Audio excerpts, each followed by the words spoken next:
बीड जिल्ह्यातील अंबाजोगाई येथे पार पडलेल्या 15 वर्षाखालील राज्यस्तरीय बॅडमिंटन स्पर्धेत सुरगाण्याचा विश्वजित थविल यानं सुवर्णपदक पटकावलं आहे. बीड जिल्हा बॅडमिंटन असोसिएशन तर्फे अंबाजोगाई कला क्रीडा व सांस्कृतिक मंडळ आयोजित राज्यस्तरीय बॅडमिंटन खुला पुरुष एकेरी व 15 वर्षाखालील मुले एकेरी स्पर्धा 28 नोव्हेंबर ते 1 डिसेंबर रोजी पार पडल्या. या स्पर्धेमध्ये 15 वर्षाखालील मुले एकेरी गटात विश्वजित थविल याने उपांत्य फेरीत बीडच्या स्पर्धकाचा 21-13, 21-14 असा सरळ सेटमध्ये पराभव करून उपांत्य फेरीत यश मोरे परभणी 21-17, 21-17 असा सरळ सेटमध्ये पराभव करत अंतिम फेरी गाठली. नंतर अंतिम फेरीमध्ये मुंबईच्या कीर्त्या पटेल याच्या बरोबर झालेल्या चुरशीच्या सामन्यामध्ये 23-21, 21-23, 21-14 असा 3 सेटमध्ये पराभव करून सुवर्ण पदकावर आपलं नाव कोरलं. सर्व स्तरातून अभिनंदन होत आहे.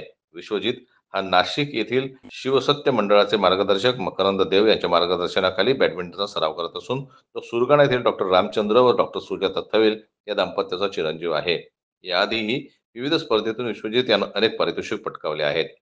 जन्मताई न्यूज करता लक्ष्मण बागुल यांची रिपोर्ट बोरगावहून.